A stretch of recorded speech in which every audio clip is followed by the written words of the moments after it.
ਸਤਿ ਸ਼੍ਰੀ ਅਕਾਲ, ਨਮਸਕਾਰ। ਤੁਸੀਂ ਦੇਖ ਰਹੇ ਹੋ ਸਾਂਝਾ ਟੀਵੀ। ਮੈਂ ਹਾਂ ਤੁਹਾਡੇ ਨਾਲ ਅਰਸ਼ਦੀਪ ਤੇ ਤੁਹਾਡਾ ਸਾਰਿਆਂ ਦਾ ਹੈਲਥ ਸ਼ੋਅ ਦੇ ਵਿੱਚ ਸਵਾਗਤ ਹੈ। ਪ੍ਰਧਾਨ ਮੰਤਰੀ ਜਸਟਿਨ ਟਰੂਡੋ ਨੇ ਕਿਹਾ ਹੈ ਕਿ ਕੈਨੇਡਾ ਦੇ ਵਿੱਚ ਤੀਜੀ ਵੇਵ ਜਿਹੜੀ ਹੈ ਬਹੁਤ ਸੀਰੀਅਸ ਦੇਖਣ ਨੂੰ ਮਿਲ ਰਹੀ ਹੈ ਤੇ ਦੂਜੇ ਪਾਸੇ ਟਾਪ ਡਾਕਟਰ ਤਰੀਜ਼ਾ ਟੈਮ ਨੇ ਇਹ ਕਿਹਾ ਕਿ ਜਿਹੜੇ ਨਾਰਮਲ ਕੋਵਿਡ-19 ਦੇ ਕੇਸ ਸੀ ਹੁਣ P1 ਯਾਨੀ ਕਿ ਵੇਰੀਐਂਟਸ ਦੇ ਵਿੱਚ ਬਦਲ ਰਹੇ ਨੇ। ਵੇਰੀਐਂਟਸ ਲਗਾਤਾਰ ਜਿਹੜੇ ਨੇ ਉਹ ਰਿਕਵਰ ਕੀਤੇ ਜਾ ਰਹੇ ਨੇ, ਦੇਖੇ ਜਾ ਰਹੇ ਨੇ, ਪਰ ਰਿਕਵਰੀ ਰੇਟ ਵੀ ਨਾਲ ਹੋ ਰਿਹਾ, ਪਰ ਕੇਸ ਜਿਹੜੇ ਨੇ ਉਹ ਜ਼ਿਆਦਾ ਆ ਰਹੇ ਨੇ। ਹੁਣ ਅਸੀਂ ਜਦੋਂ ਵੇਰੀਐਂਟ ਵੱਧ ਰਹੇ ਨੇ ਤਾਂ ਦੇਖਿਆ ਕਿ ਓਨਟੇਰੀਓ ਦੇ ਵਿੱਚ ਲਾਕਡਾਊਨ ਸੀ ਤਾਂ ਹੁਣ ਸਟੇ ਐਟ ਹੋਮ ਆਰਡਰ ਉੱਥੇ ਜਾਰੀ ਕਰ ਦਿੱਤਾ ਗਿਆ। ਤੀਜੀ ਵਾਰ ਉੱਥੇ ਐਮਰਜੈਂਸੀ ਲਗਾ ਦਿੱਤੀ ਗਈ ਹੈ। ਅਲਬਰਟਾ ਦੇ ਵਿੱਚ ਵੀ ਰਿਕਵਰੀ ਵਾਲੇ ਪਾਸੇ ਜਿਹੜਾ ਫੇਜ਼ 1-2 ਤੇ ਚਲਾ ਗਿਆ ਸੀ ਤਾਂ ਪਰ ਦੁਬਾਰਾ ਤੋਂ ਫਿਰ ਫੇਜ਼ 1 ਦੇ ਵਿੱਚ ਉਹਨਾਂ ਨੂੰ ਕਰ ਦਿੱਤਾ ਗਿਆ, ਰਿਸਟ੍ਰਿਕਸ਼ਨਸ ਲਗਾ ਦਿੱਤੀਆਂ ਗਈਆਂ ਨੇ। BC ਵਿੱਚ ਅਸੀਂ ਦੇਖਿਆ ਇੱਥੇ ਵੀ ਰਿਸਟ੍ਰਿਕਸ਼ਨਸ ਲਗਾਈਆਂ ਗਈਆਂ, ਸਰਕਟ ਬ੍ਰੇਕਰ ਜਿਹੜੀਆਂ ਰਿਸਟ੍ਰਿਕਸ਼ਨਸ ਲੱਗੀਆਂ ਹੋਈਆਂ ਨੇ। ਵੇਰੀਐਂਟਸ ਵੱਧ ਰਹੇ ਨੇ, ਪਰ ਡਾਕਟਰ ਬੋਨੀ ਹੈਨਰੀ ਨੂੰ ਇਸ ਨਾਲ ਇਹ ਵੀ ਕਿਹਾ ਜਾ ਰਿਹਾ ਕਿ ਟੋਰਾਂਟੋ ਦੇ ਵਿੱਚ ਪੀਲ ਦੇ ਵਿੱਚ ਉੱਥੇ ਜਿਹੜੇ ਸਕੂਲ ਨੇ ਉਹ ਬੰਦ ਕੀਤੇ ਜਾ ਰਹੇ ਨੇ। ਪਰ ਜਦੋਂ ਡਾਕਟਰ ਬੋਨੀ ਹੈਨਰੀ ਨੂੰ ਕਿਹਾ ਕਿ BC 'ਚ ਸਕੂਲ ਕਿਉਂ ਖੁੱਲ੍ਹੇ ਨੇ, ਕਿਉਂਕਿ ਅਸੀਂ ਸ਼ੁਰੂਆਤ ਤੋਂ ਦੇਖਿਆ ਕਿ ਇੱਥੇ ਸਕੂਲ ਜਿਹੜੇ ਨੇ ਉਹ ਖੁੱਲ੍ਹੇ ਨੇ, ਪਰ ਉਹਨਾਂ ਨੇ ਕਿਹਾ ਕਿ ਜੇ ਸਕੂਲ ਬੰਦ ਕਰ ਦਿੱਤੇ ਜਾਣਗੇ ਤਾਂ ਕੋਵਿਡ ਹੋਰ ਵੀ ਫੈਲ ਜਾਵੇਗਾ।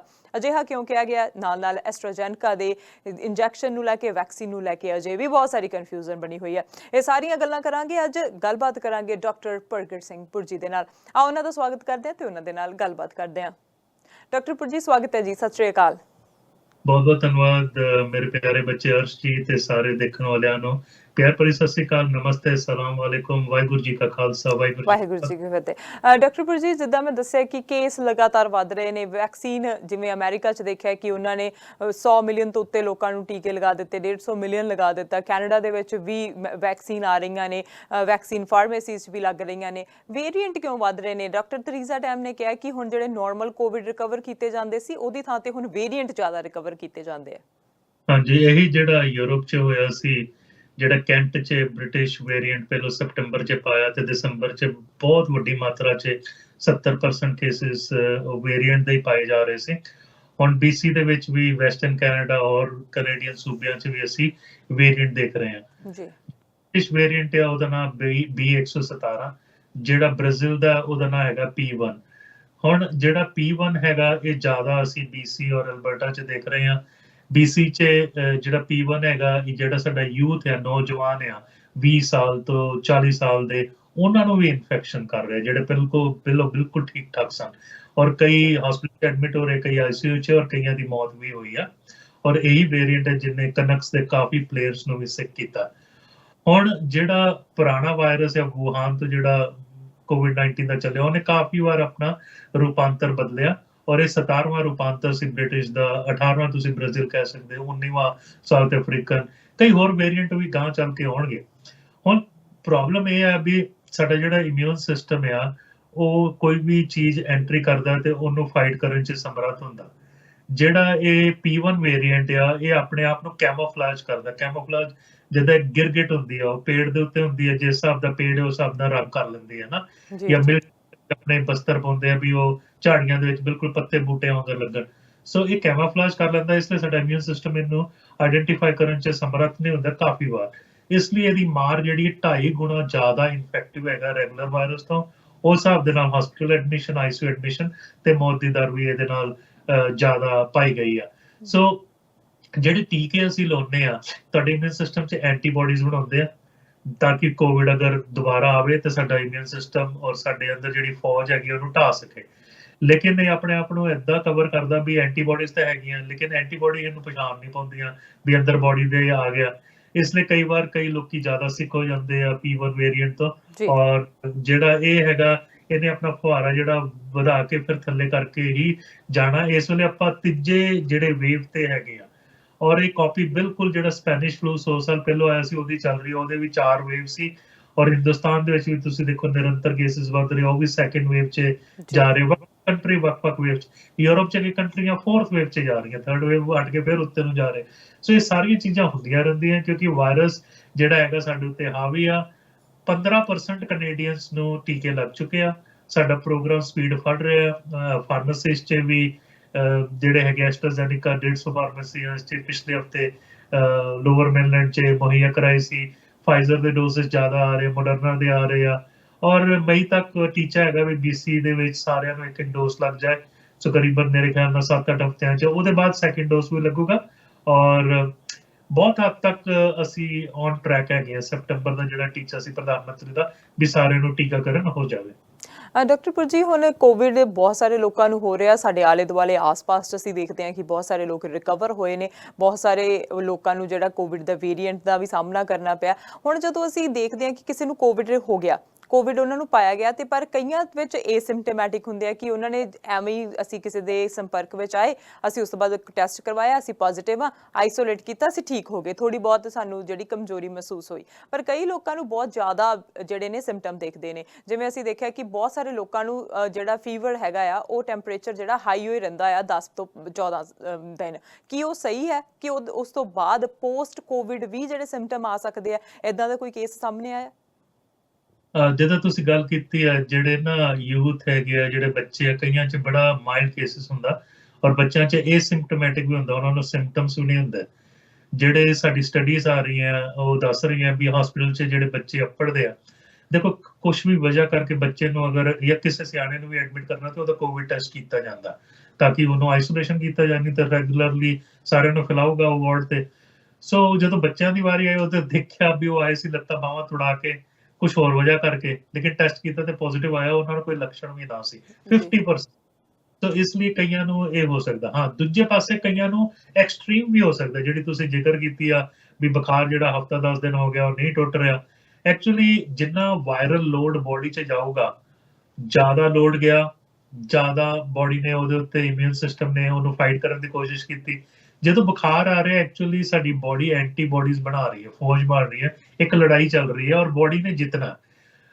ਲੈਸ ਦੈਨ 2% ਕੇਸਿਸ 'ਚ ਬੋਡੀ ਹਾਰੇਗੀ, 98 to 99% ਬੋਡੀ ਜਿੱਤੂਗੀ, ਅਨਲੈਸ ਉਹਨੂੰ ਕੋਈ ਬਹੁਤ ਸੰਗੀਨ ਕੋਈ ਹੈਲਥ ਪ੍ਰੋਬਲਮ ਹੈਗਾ। ਤਾਂ ਫਿਰ ਸਾਹ ਦੀ ਪ੍ਰੋਬਲਮ ਆ ਸਕਦੀ ਆ, ਆਕਸੀਜਨ ਲੋ ਹੋ ਸਕਦਾ, ਖੰਘ ਨਹੀਂ ਹਟ ਸਕਦੀ, ਉਦੋਂ ਹਸਪਤਾਲ ਜਾਣ ਦੀ ਲੋੜ ਹੈ। ਲੇਕਿਨ ਬਹੁਤਾਤਰ ਲੋਕੀ ਘਰਾਂ ਦੇ ਵਿੱਚ ਹੀ ਠੀਕ ਹੁੰਦੇ ਆ ਟਾਈਲਨੋਲ ਵਗੈਰਾ ਦੇ ਨਾਲ। ਔਰ ਜਿਨ੍ਹਾਂ ਨੂੰ ਬਹੁਤ ਜ਼ਿਆਦਾ ਇਹ ਸਿੰਪਟਮਸ ਹੁੰਦੇ ਆ, ਉਹਨਾਂ ਦੇ 'ਚ ਐਂਟੀਬੋਡੀ ਲੈਵਲ ਵੀ ਬਹੁਤ ਜ਼ਿਆਦਾ ਬਣਦੀ ਹੈ। ਜਿਨ੍ਹਾਂ ਨੂੰ ਬਹੁਤ ਮਾਈਲਡ ਸਿੰਪਟਮ ਹੁੰਦੇ ਆ ਜਾਂ ਏਸਿਮਟੋਮੈਟਿਕ, ਉਹਨਾਂ ਦੀ ਐਂਟੀਬੋਡੀ ਲੈਵਲ ਵੀ ਘੱਟ ਬਣਦੀ ਹੈ। ਸੋ ਹੈਗਾ ਮਤਲਬ ਥੋੜੇ ਟਾਈਮ ਵਾਸਤੇ ਤੁਹਾਨੂੰ ਤਰਾਸਦੀ ਤਾਂ ਹੈਗੀ ਆ, ਲੇਕਿਨ ਤੁਹਾਡੇ ਅੰਦਰ ਐਂਟੀਬੋਡੀ ਦੀ ਲੈਵਲ ਜਿਹੜੀ ਹੈਗੀ ਆ ਬਹੁਤ ਅੱਛੀ ਮਾਤਰਾ 'ਚ ਪ੍ਰੋਡਿਊਸ ਹੋਊਗੀ after Covid is gone. Doctor ਸਾਹਿਬ, ਜਿੱਦਾਂ ਤੁਸੀਂ ਕਿਹਾ ਨੌਜਵਾਨਾਂ 'ਚ ਏਸਿਮਟੋਮੈਟਿਕ ਬਹੁਤ ਹੁੰਦੇ ਆ, ਲਗਭਗ 50%, ਹੋਰ ਕਿਸੇ ਕਾਰਨ ਕਰਕੇ ਹਸਪੀਟਲ ਜਾਂਦੇ ਆ, ਪੋਜ਼ੀਟਿਵ ਪਾਏ ਜਾਂਦੇ ਆ। ਪਰ ਟੀਨਏਜ ਦੇ ਵਿੱਚ ਅਸੀਂ BC ਦੇ ਵਿੱਚ ਵੀ ਦੇਖਿਆ ਕਿ ਟੀਨਏਜਰ ਜਿਹੜੇ ਨੇ ਉਹ ਜ਼ਿਆਦਾ ਕੋਵਿਡ ਫੈਲਾ ਰਹੇ ਨੇ, ਕਿਉਂਕਿ ਜਿਹੜੇ 29 ਸਾਲ ਤੋਂ ਲੈ ਕੇ ਜਾਂ 20 ਸਾਲ ਤੋਂ ਲੈ ਕੇ 39 ਸਾਲ ਦੇ ਜਿਹੜੇ ਨੌਜਵਾਨ ਆ, ਉਹਨਾਂ ਦੇ ਵਿੱਚ ਕੋਵਿਡ ਦੇ ਜਿਹੜੇ ਕੇਸ ਆ ਉਹ ਜ਼ਿਆਦਾ ਪਾਏ ਜਾ ਰਹੇ ਆ। ਪਰ ਹੁਣ ਹੀ ਅੱਜ ਹੀ ਮੈਂ ਇੱਕ ਖਬਰ ਪੜ੍ਹ ਰਹੀ ਸੀ ਜਿਹਦੇ ਵਿੱਚ ਕਿਹਾ ਕਿ ਮੌਂਟਰੀਅਲ ਦੇ ਵਿੱਚ ਇੱਕ ਟੀਨਏਜ ਲੜਕੀ ਸੀ ਜਿਹਦੀ ਕੋਵਿਡ ਦੇ ਕਰਕੇ ਮੌਤ ਹੋਈ ਹੈ। ਸੋ ਕੀ ਇਹ ਹੋ ਸਕਦਾ ਅੱਗੇ ਜਾ ਕੇ ਕਿ ਇੱਦਾਂ ਦੀਆਂ ਮੌਤਾਂ ਵੀ ਦੇਖਣ ਨੂੰ ਮਿਲਣ? ਦੇਖੋ, ਜਿਹੜਾ ਵਾਇਰਸ ਹੈਗਾ ਵੱਖ-ਵੱਖ ਲੋਕਾਂ ਦੇ ਉੱਤੇ ਵੱਖ-ਵੱਖ ਪ੍ਰਤੀਕਰਮ ਕਰਦਾ। ਟ੍ਰੈਡੀਸ਼ਨਲੀ ਜਿਹੜੀ ਸਾਡੀ ਮੌਤਾਂ ਕੈਨੇਡਾ 'ਚ ਹੁਣ ਹੋਈਆਂ 23,000 ਲਗਭਗ ਮੌਤਾਂ ਹੋ ਗਈਆਂ, 1 ਮਿਲੀਅਨ ਪੋਜ਼ਿਟਿਵ ਮਾਮਲੇ ਆ। ਦੇਖੋ ਜ਼ਿਆਦਾ ਵੀ ਹੋ ਸਕਦੇ, 1 ਮਿਲੀਅਨ ਤੇ ਡਾਕੂਮੈਂਟਡ ਹੈ, ਉਸ ਤੋਂ ਜ਼ਿਆਦਾ, ਲੇਕਿਨ ਡਾਕੂਮੈਂਟਡ ਹੈ 23,000 ਮੌਤਾਂ ਹੈਗੀਆਂ ਨਾ। ਹੁਣ ਗੱਲ ਇਹ ਹੈਗੀ ਹੈ ਵੀ ਜਿਹੜਾ ਵਿਅਕਤੀ ਅਸਮਰੱਥ ਹੈ, ਉਹਦਾ ਇਮਿਊਨ ਸਿਸਟਮ ਫਾਈਟ ਨਹੀਂ ਕਰ ਪਾਇਆ, ਜਾਂ ਵਾਇਰਸ ਨੇ ਬਹੁਤ ਜ਼ਿਆਦਾ ਇਨਵੇਡ ਕੀਤਾ, ਜਾਂ ਕਈ ਜਗ੍ਹਾ 'ਚ ਕਲੌਟਿੰਗ ਕਰ ਦਿੰਦਾ, ਕਈ ਵਾਰ ਹਾਰਟ ਜਿਹੜੇ ਮਸਲ ਆ ਉਹਨੂੰ ਖਰਾਬ ਕਰਦਾ, ਬਹੁਤਾ ਕਰਕੇ ਫੇਫੜਿਆਂ ਦੇ ਵਿੱਚ ਫਲੂਇਡ ਜੰਮਣਾ ਸ਼ੁਰੂ ਹੋ ਜਾਂਦਾ, ਜੈਲੀ ਟਾਈਪ ਸੰਘਣਾ ਹੋ ਜਾਂਦਾ, ਉਹ ਬਾਹਰ ਨਹੀਂ ਆਉਂਦਾ। ਵੈਂਟੀਲੇਸ਼ਨ ਵੀ ਦਈਏ, ਕਈ ਵਾਰ ਆਪਾਂ ਐਕਮੋ ਕਰਦੇ ਹਾਂ ਤੇ ਧੌਣ ਤੋਂ ਜਿਹੜੀ ਸਾਡੀ ਬਲੱਡ ਵੈਸਲਸ ਹੈ ਉਹਨੂੰ ਹਾਰਟ ਲੰਗ ਮਸ਼ੀਨ ਦੇ ਨਾਲ ਕਨੈਕਟ ਕਰਦੇ ਹਾਂ ਵੀ ਲੰਗਸ ਨੂੰ ਆਪਾਂ ਯੂਜ਼ ਨਹੀਂ ਕਰਨਾ ਕਿਉਂਕਿ ਲੰਗਸ ਡਾਊਨ ਹੋ ਗਏ। ਉਹ ਫਿਰ ਰਿਕਵਰ ਹੁੰਦੇ ਟਾਈਮ ਦੇ ਨਾਲ ਫਿਰ ਹੌਲੀ ਹੌਲੀ ਕਨੈਕਟ ਕਰੀਦਾ। ਸੋ ਕਾਫੀ ਮੋਡੈਲਿਟੀਜ਼ ਹੁੰਦੀ ਆ ਔਰ ਕਦੀ ਨਾ ਕਦੀ ਡੈਥ ਵੀ ਹੁੰਦੀ ਹੈ। ਜਿਹੜੀ 23,000 ਆਪਾਂ ਡੈਥ ਦੀ ਰੇਸ਼ੋ ਕਹੀ ਆ, ਕਰੀਬਨ 90% ਡੈਥ ਜਿਹੜੇ ਹੈਗੇ ਆ ਉਹ ਬਜ਼ੁਰਗਾਂ 'ਚ ਹੋਈ ਸੀ, ਲੇਕਿਨ 10% ਜਿਹੜੇ ਹੈਗੇ ਆ ਉਹਨਾਂ ਦੀ ਏਜ ਵੱਖ-ਵੱਖ ਸੀ। ਔਰ ਬਹੁਤ ਮਤਲਬ ਦਿਲ ਦੁਖਦਾ ਅਗਰ ਕੋਈ ਜਵਾਨ ਬੱਚੇ ਦੀ ਮੌਤ ਹੋਏ, ਲੇਕਿਨ ਕਈ ਚੀਜ਼ਾਂ ਜਿਹੜੀਆਂ ਉਹ ਸਾਡੇ ਹੱਥ 'ਚ ਨਹੀਂ ਹੁੰਦੀਆਂ, ਡਿਪੈਂਡ ਕਰਦਾ ਵੀ ਉਹ ਸਿਨੈਰੀਓ ਕੀ ਸੀ। ਜੀ ਡਾਕਟਰ ਸਾਹਿਬ, ਜਿੱਦਾਂ ਹੁਣ ਵੈਕਸੀਨ ਲੱਗ ਰਹੀ ਹੈ, ਸਾਰਿਆਂ ਨੂੰ ਆਸ ਇਹੀ ਹੈ ਕਿ ਵੈਕਸੀਨ ਸਾਰਿਆਂ ਨੂੰ ਲੱਗ ਜਾਵੇ ਤੇ ਕੋਵਿਡ ਜਿਹੜਾ ਉਹ ਚਲਾ ਜਾਵੇ, ਅਸੀਂ ਕੋਵਿਡ ਦੇ ਵਿੱਚ ਹੁਣ ਰਹਿਣਾ ਨਹੀਂ, ਨਾਮ ਨਹੀਂ ਸੁਣਨਾ ਕੋਵਿਡ ਦਾ। ਵੈਕਸੀਨ ਜਿਹੜੀ ਫਾਰਮੇਸੀਆਂ 'ਚ ਲੱਗ ਰਹੀ ਹੈ, ਫਾਰਮੇਸੀਆਂ 'ਚ ਜਿਹੜੀ ਲੱਗ ਰਹੀ ਹੈ ਉਹ ਐਸਟਰਾਜੈਨਕਾ। ਹੁਣ ਐਸਟਰਾਜੈਨਕਾ ਕਈ ਸੋਚ ਕੇ ਇਹ ਨਹੀਂ ਲਗਵਾਉਂਦੇ ਕਿ ਐਸਟਰਾਜੈਨਕਾ ਲੱਗੇਗੀ, ਪਤਾ ਨਹੀਂ ਸਾਡੇ ਬਲੱਡ ਕਲੌਟ ਬਣਨ ਨਾ ਬਣਨ, ਕਿਉਂਕਿ ਇਹਦੀ ਜਿਹੜੀ ਜੰਗ ਹੈਗੀ ਹੈ ਨਾ ਉਹ ਕਾਫੀ ਟਾਈਮ ਤੋਂ ਚੱਲ ਰਹੀ ਹੈ ਤੇ ਤੁਸੀਂ ਹਰ ਹਫ਼ਤੇ ਸਾਨੂੰ ਦੱਸਦੇ ਵੀ ਹੋ ਕਿ ਕਿਸ ਤਰ੍ਹਾਂ ਜਿਹੜੀ ਹੈ ਇਹ ਵੈਕਸੀਨਾਂ ਜਿਹੜੀਆਂ ਅਪਰੂਵ ਕੀਤੀਆਂ ਜਾਂਦੀਆਂ ਨੇ, ਸੇਫ ਹੁੰਦੀਆਂ ਹੁੰਦੀਆਂ ਨੇ, ਸੇਫ ਹੁੰਦੀਆਂ, ਤਾਈਓ ਇਹ ਜਿਹੜੀ ਲੋਕਾਂ ਦੇ ਲਗਾਈਆਂ ਜਾਂਦੀਆਂ। ਹੁਣ ਐਸਟਰਾਜੈਨਕਾ ਬ੍ਰਿਟੇਨ ਦੇ ਵਿੱਚ ਮਿਲੀਅਨਸ ਆਫ ਮਿਲੀਅਨ ਲੋਕਾਂ ਦੇ ਜਿਹੜੇ ਲੱਗੀ ਹੈ, ਪਰ ਹੁਣ ਬ੍ਰਿਟੇਨ ਵਾਲਿਆਂ ਨੇ ਵੀ ਕਹਿ ਦਿੱਤਾ ਕਿ ਅਲਟਰਨੇਟਿਵ ਲੱਭਣਾ ਆ। ਅਸੀਂ 30 ਸਾਲ ਤੋਂ ਅੰਡਰ ਜਿਹੜੇ ਲੋਕ ਆ ਉਹਨਾਂ ਦੇ ਲਈ ਮੋਡਰਨਾ ਲੱਗਣੀ ਸ਼ੁਰੂ ਹੋ ਗਈ ਆ ਉੱਥੇ, ਜਾਂ ਹੋਰ ਕੋਈ ਅਲਟਰਨੇਟ ਜਿਹੜੀ ਵੈਕਸੀਨ ਹੈ ਉਹ ਲਗਾਈ ਜਾਵੇ। ਹੁਣ ਐਸਟਰਾਜੈਨਕਾ ਨੂੰ ਲੈ ਕੇ EU ਨੇ ਅੱਜ ਕਾਨਫਰੰਸ ਕੀਤੀ ਆ, ਉਹਨੇ ਕਿਹਾ ਕਿ ਇਹਦੇ ਫਾਇਦੇ ਜ਼ਿਆਦਾ ਨੇ, ਨੁਕਸਾਨ ਘੱਟ ਨੇ। ਹੁਣ ਇਹਨੂੰ ਲੈ ਕੇ ਕਨਫਿਊਜ਼ਨ ਬਣੀ ਹੋਈ ਹੈ, ਕੀ ਕਹੋਗੇ? ਦੇਖੋ, ਪਹਿਲੀ ਗੱਲ ਤੇ ਇਹ ਹੈਗੀ ਆ ਵੀ ਤੁਹਾਡੇ ਸਾਹਮਣੇ ਹੁਣੇ ਮੈਂ ਜ਼ਿਕਰ ਕੀਤਾ ਵੀ 1 ਮਿਲੀਅਨ ਤੋਂ ਜ਼ਿਆਦਾ ਪੋਜ਼ਿਟਿਵ ਕੇਸਿਸ ਹੋ ਚੁੱਕੇ ਆ। ਕੈਨੇਡੀਅਨ ਦੀ ਆਬਾਦੀ ਹੈਗੀ ਕੈਨੇਡਾ ਦੀ 38 ਮਿਲੀਅਨ। ਸੋ ਕੈਨੇਡਾ ਦੇ ਵਿੱਚ ਸਾਡਾ 1 in 38 ਰਿਸਕ ਹੈਗਾ ਕੋਵਿਡ ਹੋਣ ਦਾ। ਹੁਣ ਜਦੋਂ ਕੋਵਿਡ ਹੋ ਜਾਂਦਾ ਸੋ ਸਾਡਾ 98 to 99% ਚਾਂਸ ਹੈ ਵੀ ਅਸੀਂ ਹਸਪੀਟਲ 'ਚ ਨਹੀਂ ਜਾਵਾਂਗੇ, ਲੇਕਿਨ 1 to 2% ਚਾਂਸ ਤਾਂ ਹੈਗਾ। ਹੁਣ ਜਿਹੜੇ ਹਸਪੀਟਲ ਚਲੇ ਗਏ ਔਰ ਉਹ ICU 'ਚ ਨਹੀਂ ਗਏ, ਉਹਨਾਂ ਦੇ ਵਿੱਚ ਕਰੀਬਨ 10% ਚਾਂਸ ਹੈ ਵੀ ਬੋਡੀ ਦੇ ਵਿੱਚ ਕਲੌਟਿੰਗ ਕੋਵਿਡ ਕਰੂਗਾ। ਜਿਹੜੇ ICU ਅੱਪੜ ਗਏ ਉਹਨਾਂ ਦੇ ਵਿੱਚ 20% ਚਾਂਸ ਹੈ ਵੀ ਕਲੌਟਿੰਗ ਕਰੂਗਾ। ਸੋ ਕੋਵਿਡ ਹੋਣ ਦੇ ਨਾਲ, ਉਹਦੇ ਕੰਪਲਿਕੇਸ਼ਨ ਹੋਣ ਦੇ ਨਾਲ ਵੀ ਕਲੌਟਿੰਗ ਹੁੰਦਾ। ਕਲੌਟਿੰਗ ਜਿਹੜਾ ਹੈਗਾ, ਅਸੀਂ ਨਹੀਂ ਚਾਹੁੰਦੇ ਵੀ ਟੀਕਾ ਲਾ ਕੇ ਕਿਸੇ ਨੂੰ ਕਲੌਟਿੰਗ ਹੋਵੇ, ਤਾਂ ਹੀ ਇਹ ਹੋਲਡ 'ਚ ਹੈਗਾ ਸਾਡਾ ਪ੍ਰੋਗਰਾਮ ਵੀ ਅਸੀਂ 55 ਸਾਲ ਤੋਂ ਥੱਲੇ ਨਹੀਂ ਲਾ ਰਹੇ, ਕਿਉਂਕਿ ਇਵੈਲੂਏਸ਼ਨ ਹੋ ਰਹੀ ਹੈ ਜੋ ਯੂਰੋਪੀਅਨ ਯੂਨੀਅਨ ਔਰ ਯੂਰੋਪੀਅਨ ਮੈਡੀਕਲ ਏਜੰਸੀ ਇਹਦੇ ਉੱਤੇ ਸਾਨੂੰ ਦੱਸ ਰਹੀ ਹੈ। ਕਿਉਂਕਿ ਦੂਜੇ ਟੀਕੇ ਹੈਗੇ ਸਾਡੇ ਕੋਲ, ਫਾਈਜ਼ਰ ਵੀ ਆ ਰਹੇ, ਮੋਡਰਨਾ ਵੀ ਆ ਰਹੇ, ਔਰ ਬਹੁਤ ਛੇਤੀ ਜੌਨਸਨ ਐਂਡ ਜੌਨਸਨ ਨੇ ਵੀ ਆ ਜਾਣਾ 3 ਹਫ਼ਤੇ ਬਾਅਦ। ਸਮੱਸਿਆ ਇਹ ਹੈਗੀ ਆ ਵੀ ਸਭ ਤੋਂ ਪਹਿਲਾਂ ਆਕਸਫੋਰਡ ਜਾਂ ਐਸਟਰਾਜ਼ੈਨੇਕਾ ਜਿਹੜਾ ਆਪਾਂ ਕਹਿੰਦੇ ਆ, ਇਹਨੂੰ ਲੰਡਨ 'ਚ ਮਾਨਤਾ ਮਿਲੀ। ਉਹ ਪਹਿਲੀ ਕੰਟਰੀ ਸੀ ਜਿੱਥੇ ਵੈਕਸੀਨੇਸ਼ਨ ਪ੍ਰੋਗਰਾਮ ਸ਼ੁਰੂ ਹੋਇਆ। ਉਹਦੇ ਬਾਅਦ ਉਹਨਾਂ ਨੇ ਫਾਈਜ਼ਰ, ਮੋਡਰਨਾ ਵਗੈਰਾ ਨੂੰ ਮਾਨਤਾ ਦਿੱਤੀ ਤੇ ਪੂਰੇ ਯੂਰਪ 'ਚ ਜਿਹੜੀ ਐਸਟਰਾਜ਼ੈਨੇਕਾ ਲੱਗੀ। ਜਿਹੜਾ ਹੁਣ ਤੱਕ ਡੇਟਾ ਮੈਂ ਰਿਵਿਊ ਕੀਤਾ, 24 ਮਿਲੀਅਨ ਡੋਸਿਸ ਐਸਟਰਾਜ਼ੈਨੇਕਾ ਦੇ ਲੱਗੀਆਂ। ਉਹਦੇ ਵਿੱਚੋਂ 79 ਜਿਹੜੇ ਵਿਅਕਤੀ ਆ ਉਹਨਾਂ ਨੂੰ ਬ੍ਰੇਨ ਦੀ ਜਿਹੜੇ ਖੂਨ ਦੀ ਨਸਾਂ ਉਹਦੇ ਵਿੱਚ ਖੂਨ ਜੰਮਿਆ ਜਾਂ ਕਲੌਟਿੰਗ ਕਹਿ ਸਕਦੇ, ਉਹਦੇ ਵਿੱਚੋਂ 39 ਲੋਕਾਂ ਦੀ ਮੌਤ ਹੋਈ। ਹੁਣ ਕੀ ਉਹ ਕੋਇਨਸੀਡੈਂਸ ਸੀ ਜਾਂ ਵੈਕਸੀਨੇਸ਼ਨ ਦੇ ਨਾਲ ਸੀ? ਲੇਕਿਨ ਯੂਰੋਪੀਅਨ ਮੈਡੀਕਲ ਜਿਹੜੀ ਹੈਗੀ ਐਸੋਸੀਏਸ਼ਨ ਉਹ ਸੋਚਦੀ ਆ ਵੀ ਇਹ ਸਟਰੋਂਗ ਕੋਰਿਲੇਸ਼ਨ ਹੈਗਾ, ਇਸ ਲਈ ਉਹਨਾਂ ਨੇ ਹੋਲਡ 'ਚ ਪਾਇਆ। ਕਿਉਂਕਿ ਇਹ ਵਿਅਕਤੀ ਜਿਹੜੇ ਜਿਨ੍ਹਾਂ ਨੂੰ ਕਲੌਟਿੰਗ ਹੋਈ ਜਾਂ ਜਿਨ੍ਹਾਂ ਦੀ ਮੌਤ ਹੋਈ, ਇਹ ਸਾਰੇ ਲਗਭਗ 55 ਤੋਂ ਥੱਲੇ ਸੀ, ਔਰ ਬਹੁਤੇ ਇਹ ਔਰਤਾਂ ਸੀ ਜਿਨ੍ਹਾਂ ਦੀ ਏਜ 21 to 35 ਦੇ ਲਾਗੇ ਚਾਗੇ ਸੀ। ਕਈ ਬਰਥ ਕੰਟਰੋਲ ਪਿਲਸ ਲੈ ਰਹੀਆਂ ਸੀ, ਕਈਆਂ ਦੇ ਕਲੌਟਿੰਗ ਦੇ ਜਿਹੜੇ ਸੈੱਲ ਆ ਉਹ ਲੋ ਸੀ। ਕਈ ਵਾਰ ਹੋ ਸਕਦਾ ਕਿਸੇ ਨੂੰ ਇਨਹੈਰੈਂਟ ਕੋਈ ਡਿਜ਼ੀਜ਼ ਵੀ ਹੋਵੇ ਜਿਹੜੀ ਨਾ ਡਾਇਗਨੋਸ ਹੋਵੇ। ਸੋ ਕਦੀ ਵੀ ਇਹ ਕਹਿਣਾ ਔਖਾ ਹੋਊਗਾ, ਲੇਕਿਨ ਕਿਉਂਕਿ ਸਾਡੇ ਕੋਲ ਹੋਰ ਮੈਜਰਸ ਅਵੇਲੇਬਲ ਹੈਗੇ ਆ, ਕੋਈ ਵੀ ਕੇਸਿਸ ਜਿਹੜਾ ਹੈਗਾ ਉਹ 60 ਤੋਂ ਉੱਤੇ ਰਿਪੋਰਟ ਨਹੀਂ ਹੋਇਆ ਸੀ। ਔਰ ਸਾਡੇ ਇੱਥੇ ਜਦੋਂ ਪਹਿਲੇ ਫੇਜ਼ 'ਚ ਟੀਚਰਾਂ ਨੂੰ, ਗਰੋਸਰੀ ਵਰਕਰਸ ਨੂੰ ਜਿਹੜੇ ਕੁਆਲੀਫਾਈ ਕਰਦੇ ਸੀ ਉਹਨਾਂ ਨੂੰ ਲਾਇਆ, 3,09,000 ਡੋਸਿਸ ਉਦੋਂ ਲੱਗ ਚੁੱਕੇ ਸੀ ਜਦੋਂ ਆਪਾਂ ਐਡਵਾਈਜ਼ਰੀ ਲੈ ਕੇ ਆਉਂਦੇ ਵੀ 55 ਸਾਲ ਤੋਂ 65 ਸਾਲ 'ਚ ਲਾਉਣਾ। ਤਾਂ ਉਦੋਂ ਤੱਕ ਕੋਈ ਵੀ ਅਨਸੁਖਾਵੀ ਇਹੋ ਜਿਹੀ ਘਟਨਾ ਕੈਨੇਡਾ 'ਚ ਨਹੀਂ ਵਾਪਰੀ, ਔਰ ਚਾਂਸਿਸ ਹੈਗਾ ਵੀ ਨਹੀਂ ਹੋਏਗਾ। ਕਿਉਂਕਿ ਯੂਰਪ 'ਚ ਵੀ ਅਗਰ ਜਰਮਨੀ ਚਲੇ ਗਏ ਜਿੱਥੇ ਸਭ ਤੋਂ ਜ਼ਿਆਦਾ ਸੀ, ਉੱਥੇ 1 ਲੱਖ ਕੇਸ ਪਿੱਛੇ 1 ਕਲੌਟਿੰਗ ਹੋਈ ਸੀ। ਲੰਡਨ ਵਿੱਚ, ਫਰਾਂਸ ਵਿੱਚ 1 ਮਿਲੀਅਨ ਦੇ ਵਿੱਚ 1 ਦੇ ਵਿੱਚ ਕਲੌਟਿੰਗ ਹੋਈ ਸੀ। ਸੋ ਇਸ ਲਈ ਇਹ ਨੰਬਰਸ ਜਿਹੜੇ ਹੈਗੇ ਆ ਵੱਖ-ਵੱਖ ਕੰਟਰੀ 'ਚ ਵੱਖ-ਵੱਖ ਦਰਸਾਏ ਜਾ ਰਹੇ ਆ। ਲੇਕਿਨ ਕੋਵਿਡ ਅਗਰ ਹੋ ਗਿਆ, ਉਹਦੇ ਨਾਲ ਹਸਪੀਟਲਾਈਜੇਸ਼ਨ ਔਰ ਡੈਥ ਦਾ ਰਿਸਕ ਜ਼ਿਆਦਾ ਜੀ। ਬਿਲਕੁਲ, ਤੇ ਸਾਨੂੰ ਜਿਹੜੀਆਂ ਨੇ ਹੈਲਥ ਆਫੀਸ਼ੀਅਲਸ ਦੀਆਂ ਗਾਈਡਲਾਈਨਸ ਆ ਉਹ ਫੋਲੋ ਕਰ ਲੈਣੀਆਂ ਚਾਹੀਦੀਆਂ, ਕਿਉਂਕਿ ਅਸੀਂ ਦੇਖਿਆ ਕਿ ਸਾਡੇ ਸਾਹਮਣੇ ਐਗਜ਼ਾਮਪਲਸ ਵੀ ਹੈਗੀਆਂ ਨੇ ਡਾਕਟਰ ਸਾਹਿਬ। ਜਿੱਦਾਂ ਹੁਣ ਨਿਊਜ਼ੀਲੈਂਡ ਹੈ, ਨਿਊਜ਼ੀਲੈਂਡ ਨੇ ਕਿਸ ਤਰ੍ਹਾਂ ਕਾਬੂ ਪਾਇਆ, ਆਸਟ੍ਰੇਲੀਆ ਨੇ ਕਿਸ ਤਰ੍ਹਾਂ ਉਹਨੂੰ ਡੀਲ ਕੀਤਾ ਕੋਵਿਡ ਨੂੰ, ਕਿਸ ਤਰ੍ਹਾਂ ਉੱਥੇ ਕੇਸ ਜਿਹੜੇ ਨੇ ਬਹੁਤ ਘੱਟ ਨੇ। ਹੁਣ ਤਾਂ ਉੱਥੇ ਇੰਟਰਨੈਸ਼ਨਲ ਫਲਾਈਟਸ ਜਿਹੜੀਆਂ ਨੇ ਆਸਟ੍ਰੇਲੀਆ ਤੋਂ ਨਿਊਜ਼ੀਲੈਂਡ ਦੇ ਵਿਚਕਾਰ ਜਿਹੜੀਆਂ ਫਲਾਈਟ ਨੇ ਉਹ ਚੱਲ ਰਹੀਆਂ, ਤੇ ਇੰਟਰਨੈਸ਼ਨਲ ਦੀ ਉਹ ਸੋਚ ਰਹੇ ਨੇ ਕਿ ਅਸੀਂ ਜਿਹੜੀਆਂ ਫਲਾਈਟਸ ਨੇ ਉਹ ਚਲਾ ਲਈਏ, ਉਹ ਵੀ ਆਈਸੋਲੇਸ਼ਨ ਤੋਂ ਬਿਨਾਂ। ਸੋ ਅਸੀਂ ਜਦੋਂ ਨਾਰਥ ਕੋਰੀਆ ਦੀ ਗੱਲ ਕਰੀਏ, ਉਹ ਵੀ ਕਹਿ ਰਹੇ ਆ ਕਿ ਅਸੀਂ ਫ੍ਰੀ ਹੈਗੇ ਆ, ਕੋਵਿਡ ਫ੍ਰੀ ਹੈ। WHO ਨੂੰ ਰਿਪੋਰਟ ਉਹਨਾਂ ਨੇ ਸਬਮਿਟ ਕੀਤੀ ਹੈ। ਸੋ ਵੱਖ-ਵੱਖ ਕੰਟਰੀਜ਼ ਵੱਖ-ਵੱਖ ਤਰ੍ਹਾਂ ਦੇ ਨਾਲ ਅਪਰੋਚ ਅਪਣਾ ਕੇ, ਵੈਕਸੀਨ ਲਗਾ ਕੇ ਜਾਂ ਬਾਰਡਰ ਬੰਦ ਕਰਕੇ, ਜਿਵੇਂ ਵੀ ਉਹਨਾਂ ਨੂੰ ਲੱਗਦਾ ਉਸ ਤਰ੍ਹਾਂ ਕੋਵਿਡ ਤੋਂ ਜਿਹੜਾ ਬਚਾਅ ਕਰ ਰਹੇ ਨੇ। ਹੁਣ ਸਾਡੀ ਇੱਥੇ ਕੈਨੇਡਾ ਦੇ ਵਿੱਚ NCAI ਦੇ ਵੱਲੋਂ ਜਦੋਂ ਕਿਹਾ ਗਿਆ ਕਿ ਜਿਹੜੀਆਂ ਡੋਜ਼ਸ ਦੇ ਵਿਚਕਾਰ ਗੈਪ ਸੀਗਾ, ਜਿਹੜਾ 1 ਡੋਜ਼ ਤੇ ਦੂਜੀ ਡੋਜ਼ ਦੇ ਵਿਚਕਾਰ 4 ਮਹੀਨਿਆਂ ਦਾ ਕਰ ਦਿੱਤਾ ਗਿਆ ਸੀ, ਤਾਂ ਹੁਣ ਉਹ ਕਹਿੰਦੇ 2 ਮਹੀਨੇ ਵੀ ਹੋ ਸਕਦਾ, ਉਸ ਤੋਂ ਘੱਟ ਵੀ ਹੋ ਸਕਦਾ, ਡਿਪੈਂਡਿੰਗ ਔਨ ਸਪਲਾਈ। ਜੇ ਹੁਣ ਸਾਰਿਆਂ ਨੂੰ ਵੈਕਸੀਨ ਕੀਤਾ ਜਾਂਦਾ ਤੇ ਛੇਤੀ ਤੋਂ ਛੇਤੀ ਕੀਤਾ ਜਾਂਦਾ, ਤੁਹਾਨੂੰ ਕੀ ਲੱਗਦਾ ਕਦੋਂ ਤੱਕ ਇਹ ਸਾਰੀ ਜਿਹੜਾ ਦੇਸ਼ ਹੈ ਕੋਵਿਡ ਫ੍ਰੀ ਹੋ ਸਕਦਾ? ਦੇਖੋ, 15% ਤੋਂ ਉੱਤੇ ਤਾਂ ਵੈਕਸੀਨੇਸ਼ਨ ਲੱਗ ਚੁੱਕੀ ਹੈ ਕੈਨੇਡਾ ਦੇ ਵਿੱਚ, ਔਰ ਨਿਰੰਤਰ ਇਹ ਸਪੀਡ ਫੜ ਰਿਹਾ। ਔਰ ਕੈਨੇਡਾ ਡੇ ਤੋਂ ਪਹਿਲਾਂ ਐਕਸਟਰਾ 1 ਮਿਲੀਅਨ ਫਾਈਜ਼ਰ ਡੋਜ਼ਸ ਹਰ ਹਫ਼ਤੇ ਆ ਰਹੀਆਂ, ਔਰ ਕਿ ਬੁਕਿੰਗ ਕਰ ਰਹੇ ਆ, ਲਾ ਰਹੇ ਆ। ਅੱਜ BC 'ਚ ਵੀ 70 ਸਾਲ ਦੀ ਉਮਰ ਜਾਂ ਅਬਵ ਉਹਨਾਂ ਦੀ ਵਾਰੀ ਆ ਚੁੱਕੀ ਆ। ਜਿਹੜੇ ਕ੍ਰੋਨਿਕ ਹੈਲਥ ਕੰਡੀਸ਼ਨਸ ਦੇ, ਕੈਂਸਰ ਦੇ ਇਤਿਆਦਿ, ਉਹਨਾਂ ਦੀ ਤੇ ਵਾਰੀ ਆਲਰੇਡੀ ਹਫ਼ਤੇ 2 ਹਫ਼ਤੇ ਪਹਿਲਾਂ ਤੋਂ ਸ਼ੁਰੂ ਆ। ਜਿਹੜੇ ਟੀਚਰਸ ਆ, ਫਸਟ ਰਿਸਪੌਂਡਰਸ ਆ, ਗ੍ਰੋਸਰੀ ਵਰਕਰ, ਉਹਨਾਂ ਸੋ 3 ਡਾਇਮੈਂਸ਼ਨ 'ਚ ਪ੍ਰੋਗਰਾਮ ਰੋਲ ਆਊਟ ਹੋ ਰਿਹਾ ਔਰ ਵੱਖ-ਵੱਖ ਪ੍ਰੋਵਿੰਸ 'ਚ ਵੱਖ-ਵੱਖ ਟੇਕ ਹੈਗੀ ਆ। ਮੈਨੂੰ ਲੱਗਦਾ ਵੀ ਈਵਨ ਜਿਹੜਾ ਇੱਕ ਡੋਜ਼ ਫਾਈਜ਼ਰ ਦਾ ਉਹਦੇ ਉੱਤੇ ਰਿਸਰਚ ਆ ਰਹੀ ਹੈ, ਕਰੀਬਨ 80% ਇਫੈਕਟਿਵ ਹੈ। ਜਦੋਂ ਸਟੱਡੀ ਕੀਤੀ ਸੀ ਉਦੋਂ ਦੱਸਦੇ ਸੀ ਵੀ 65%, ਬਟ ਰੀਅਲ ਲਾਈਫ 'ਚ ਹੋਰ ਕੁਝ ਸਾਨੂੰ ਅੱਛੀ ਨਿਊਜ਼ ਆ ਰਹੀ ਹੈ ਵੀ 80% ਫਿਰ ਵੀ ਐਂਟੀਬਾਡੀ ਬਣਾ ਰਿਹਾ ਔਰ 2 ਡੋਜ਼ ਦੇ ਨਾਲ 95 ਤੋਂ ਉੱਤੇ। ਬੱਚਿਆਂ 'ਚ ਜਿਹੜੀ ਸਟੱਡੀ ਹੋਈ ਸੀ 12-15 ਸਾਲ ਦੀ ਫਾਈਜ਼ਰ ਦੀ, ਉਹਦੇ ਦੱਸਿਆ ਸੀ ਵੀ ਬਹੁਤ ਵੱਡੀ ਮਾਤਰਾ 'ਚ ਉਹ ਐਂਟੀਬਾਡੀ ਬਣਾ ਰਿਹਾ, ਆਲਮੋਸਟ 100%। ਸੋ ਚੰਗੀਆਂ ਗੱਲਾਂ ਹੈਗੀਆਂ ਕਿਉਂਕਿ ਬੱਚਿਆਂ ਨੂੰ ਵੀ ਇਮੂਨਾਈਜੇਸ਼ਨ ਲਾਉਣਾ ਪੈਣਾ।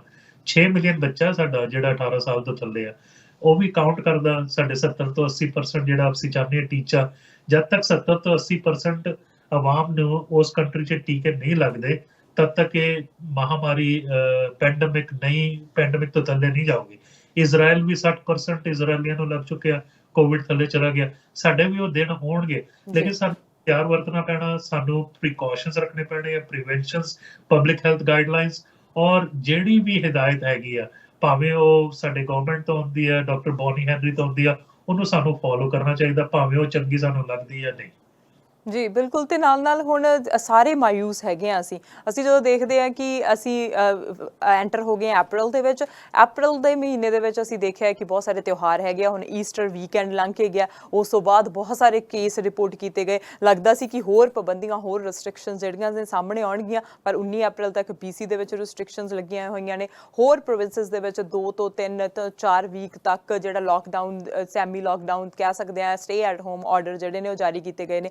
ਪਰ ਹੁਣ ਮਾਈਂਡ ਸੈਟ ਸਾਡਾ ਇਹ ਬਣਿਆ ਹੋਇਆ ਕਿ ਪਿਛਲੀ ਵਾਰ ਵੀ ਅਸੀਂ ਵਿਸਾਖੀ ਸੈਲੀਬ੍ਰੇਟ ਨਹੀਂ ਕੀਤੀ, ਇਸ ਸਾਲ ਨਹੀਂ ਅਸੀਂ ਸੈਲੀਬ੍ਰੇਟ ਕੀਤੀ, ਸਿੱਖ ਹੈਰੀਟੇਜ ਮੰਥ ਜਿਹੜਾ ਮਨਾਇਆ ਜਾ ਰਿਹਾ।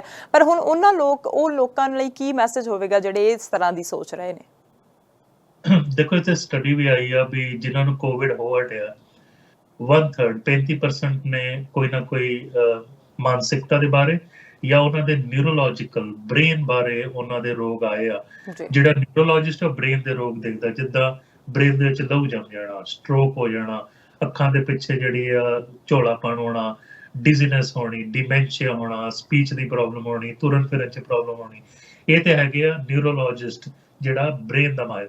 ਦੂਜਾ 17% ਲੋਕਾਂ ਨੂੰ ਚਿੰਤਾ ਰੋਗ ਹੈ, ਐਂਜ਼ਾਈਟੀ ਹੋਈ, 14% ਨੂੰ ਡਿਪਰੈਸ਼ਨ। ਇਹ ਤਾਂ ਸਟੱਡੀ ਨੇ ਰਿਪੋਰਟ ਕੀਤਾ, ਬਹੁਤ ਵੱਡੀ ਸਟੱਡੀ ਆ, 2,30,000 ਅਮਰੀਕਨਸ ਦੇ ਉੱਤੇ ਹੋਈ ਹੈ, ਲੈਂਸਟ 'ਚ ਪ੍ਰਕਾਸ਼ਿਤ ਹੈ। ਲੇਕਿਨ ਮੈਂ ਇਹੀ ਕਹਿੰਦਾ, ਸਾਡੇ ਕੋ ਪਿਓ ਦਾਦੇ ਦਾ ਖੋਲ ਡਿੱਠਾ ਖਜ਼ਾਨਾ ਤਾਂ ਮਨ ਮੇਰੇ ਪਿਆ ਨਿਦਾਨਾ। ਸਾਡੇ ਕੋਲ ਤਾਂ ਇੰਨਾ ਵੱਡਾ ਖਜ਼ਾਨਾ ਹੈਗਾ ਸ਼ਬਦ ਗੁਰੂ ਦਾ, ਸ੍ਰੀ ਗੁਰੂ ਗ੍ਰੰਥ ਸਾਹਿਬ ਜੀ ਮਹਾਰਾਜ ਦਾ। ਤੇ ਗੁਰਬਾਣੀ 'ਚ ਕਹਿੰਦੇ ਆ, ਜੋ ਸੁਖ ਕੋ ਚਾਹੋ ਸਦਾ, ਵੀ ਹਮੇਸ਼ਾ ਦੇ ਵੀ ਅਗਰ ਤੁਸੀਂ ਸੁਖ ਚਾਹੁੰਦੇ ਹੋ ਤੇ ਇੱਕੋ ਕੰਮ ਕਰਨਾ ਪੈਣਾ, ਸ਼ਰਨ ਰਾਮ ਕੀ ਦਿਓ, ਪਰਮੇਸ਼ਰ ਨੂੰ ਸਰੈਂਡਰ ਕਰ ਦਿਓ। ਜੋ ਪਰਮੇਸ਼ਰ ਦਾ ਉਹ ਭਲਾਈ ਕਰਦਾ, ਉਹ ਗੱਲ ਨੂੰ ਮੰਨ ਲਓ। ਹੁਣ ਆਪਾਂ ਜਪਜੀ 'ਚ ਵੀ ਪੜ੍ਹਦੇ ਆ, ਕੇਤਿਆਂ ਦੁੱਖ ਭੂਖ ਸਦਮਾਰ, ਉਹਦੇ ਬਾਅਦ ਕੀ ਲਾਈਨ ਹੁੰਦੀ ਆ, ਇਹ ਵੀ ਤੇਰੀ ਦਾਤਾਰ। ਅਗਰ ਆਪਾਂ ਮਾਈਂਡਸੈਟ ਏਦਾਂ ਬਣਾਈਏ ਵੀ ਕੋਈ ਦੁੱਖ ਵਾਲੀ ਗੱਲ ਵੀ ਆ ਗਈ, ਲੇਕਿਨ ਉਹਨੂੰ ਆਪਾਂ ਪ੍ਰਸ਼ਾਦ ਵਾਂਗ ਪ੍ਰੋਸੈਸ ਕਰੀਏ, ਉਹ ਸਾਨੂੰ ਚੁੱਭਦਾ ਨਹੀਂ ਆ, ਤੰਗ ਨਹੀਂ ਕਰਦਾ, ਸਾਨੂੰ ਉਦਾਸ ਨਹੀਂ ਕਰਦਾ, ਸਾਨੂੰ ਡਿਪਰੈਸ਼ਨ ਐਂਜ਼ਾਈਟੀ 'ਚ ਨਹੀਂ ਲੈ ਕੇ ਜਾਂਦਾ। ਸੋ ਇਹ ਸੁੱਖ ਦੁੱਖ ਦੋਨੋਂ ਕੱਪੜੇ ਪਹਿਰੇ ਜਾਏ ਮਨੁੱਖ। ਪਿਛਲੀ ਵਾਰ ਮੈਂ ਹੋਰ ਕੋਈ ਕੱਪੜੇ ਪਾਏ ਸੀ, ਅੱਜ ਹੋਰ ਪਾਇਆ, ਦਸਤਾਰ ਹੋ ਰਿਹਾ, ਅਸੀਂ ਚੇਂਜ ਕਰਦੇ ਰਹਿੰਦੇ, ਉਦਾਂ ਹੀ ਸੁੱਖ ਔਰ ਦੁੱਖ ਕੱਪੜੇ ਆਉਂਦੇ ਰਹਿੰਦੇ। ਜੋ ਨਰ ਦੁੱਖ में दुख नहीं माने, सुख सने और बह नहीं जाके कंचन माटी माने। अपना माइंडसेट ਏਦਾਂ ਕਰਨਾ ਚਾਹੀਦਾ ਵੀ ਦੁੱਖ ਦੇ ਵਿੱਚ ਦੁੱਖ ਕਿਉਂਕਿ ਮਨ ਨੇ ਪਰਸੀਵ ਕਰਨਾ, ਔਰ ਮਨ ਨੂੰ ਆਪਾਂ ਗੁਰੂ ਦੇ ਅੱਗੇ ਸਰੈਂਡਰ ਕਰੀਏ, ਕਿਉਂਕਿ ਗੁਰੂ ਸਮਰੱਥ ਆ, ਉਹੀ ਸਾਰੇ ਦੇ ਵਿੱਚ ਵਰਤਦਾ ਪੂਰੇ ਕਾਇਨਾਤ ਦੇ ਵਿੱਚ, ਕਿਉਂਕਿ ਘਟ ਘਟ ਮੇ ਹਰਜੂ ਬਸੇ ਸੰਤਨ ਕਿਉ ਪੁਕਾਰ। ਸੋ ਉਹਦੀ ਟੇਕ, ਉਹਦਾ ਆਸਰਾ ਲਓ, ਟੀਕੇ ਜ਼ਰੂਰ ਲਾਓ ਜਦੋਂ ਵੀ ਤੁਹਾਡੀ ਵਾਰੀ ਹੋਵੇ।